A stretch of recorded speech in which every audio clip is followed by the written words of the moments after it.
So this is 5 Minutes with Mike Cavers, Executive Creative Director. Hi Mike. Hi there. Can you give us a quick summary of your career to date?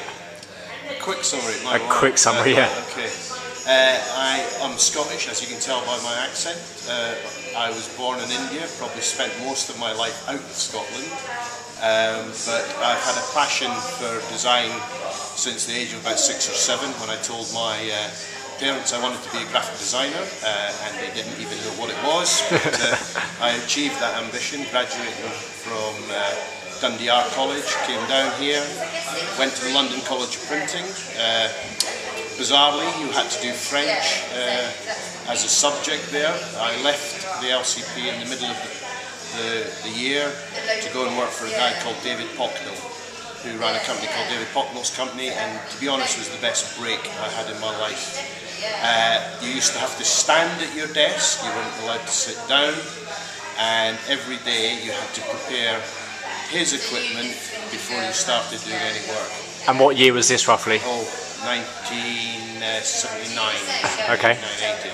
But he really trained you well, and you understood everything about typography, composition, and about ideas. And actually, to have ideas drummed into you at a very early age is a fantastic future for you, because actually what you do is you think about ideas first, not execution first. Cool, and then where did you get, what happened to your career after that? Oh, well, then I moved into London. I worked for a couple of agencies and then dropped out for a while to go and lecture in Swansea Art College, because I had aspirations to be a first-class rugby player.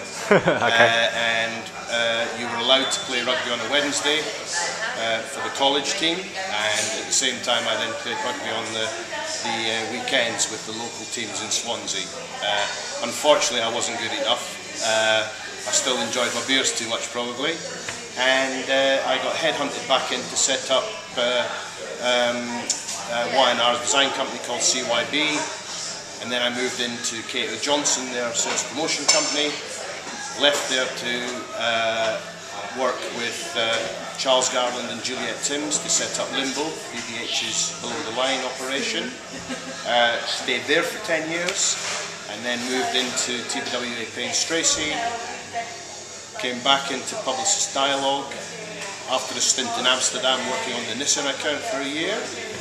And most recently I had 3 years at chemistry, where we had a really good time, produced some great work, some famous campaigns, and I've just recently been working at the marketing store. It's quite interesting, isn't it, now that Publicis and chemistry have merged? Yes, I'm the man who walked away from the bank. Yeah.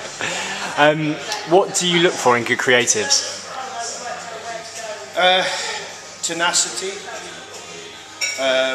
Ideas, it's got to be ideas, a passion for craft skills, and real team commitment to pushing the boundaries. So even on a job where you've got a very strict corporate identity and strict guidelines about tone of voice, how can you push it?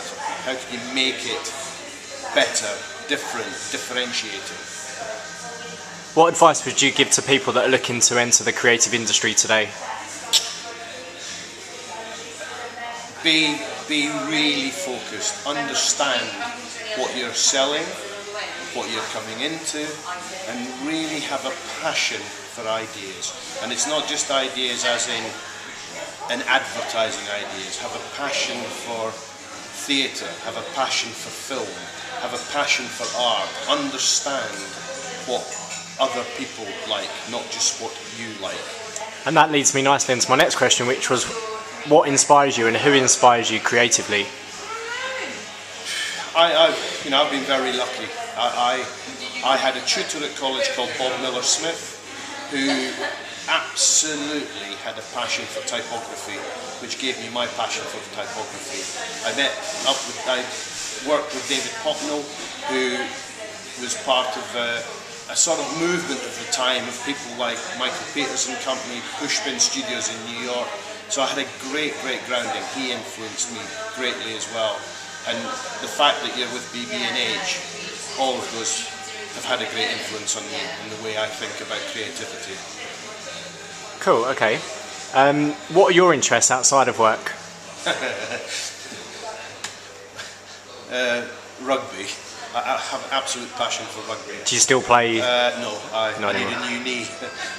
But I was so passionate about it, I went to New Zealand for a weekend to watch the first Lions test and the last Lions tour. For a weekend? For a weekend.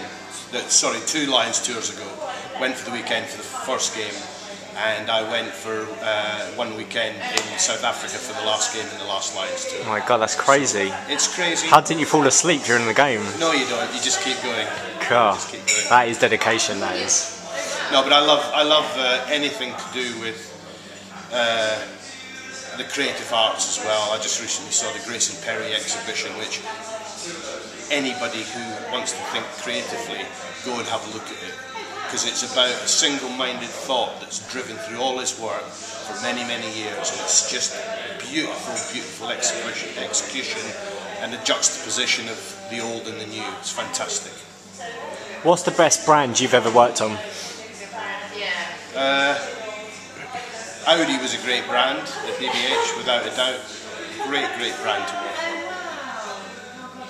And why was that? It's just everything about it. Brilliantly engineered cars. When they brought out the new A series, they redefined the way they designed cars, and that was taking an old system and making it new. So it was very innovative of its time, and it's never really changed. Who's the best creative you've ever had the pleasure of working with? That's a difficult one, isn't it? I've worked with a lot of good creatives. You know, being part of Bart Holger Hegarty, you'd have to say John Hegarty, because he's one of the greatest creatives in the industry, without a doubt. Cool. And what's your favourite advertising campaign of all time? Oh, there's never a favourite of all time. I loved Gorillas. I loved Sony Balls.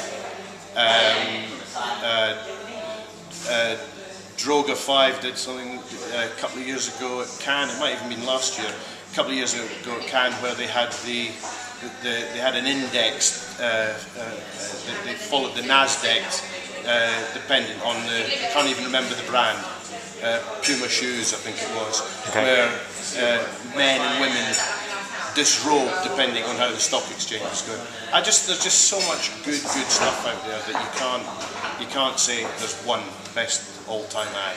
And what's the biggest risk you've ever taken in your career so far? probably going to Swansea to try and be a first-class rugby. Cool. Okay, let's move on to a quick fire round. FWA or NMA? FWA, did you say? Yeah. FWA. Can Lion or D&AD pencil?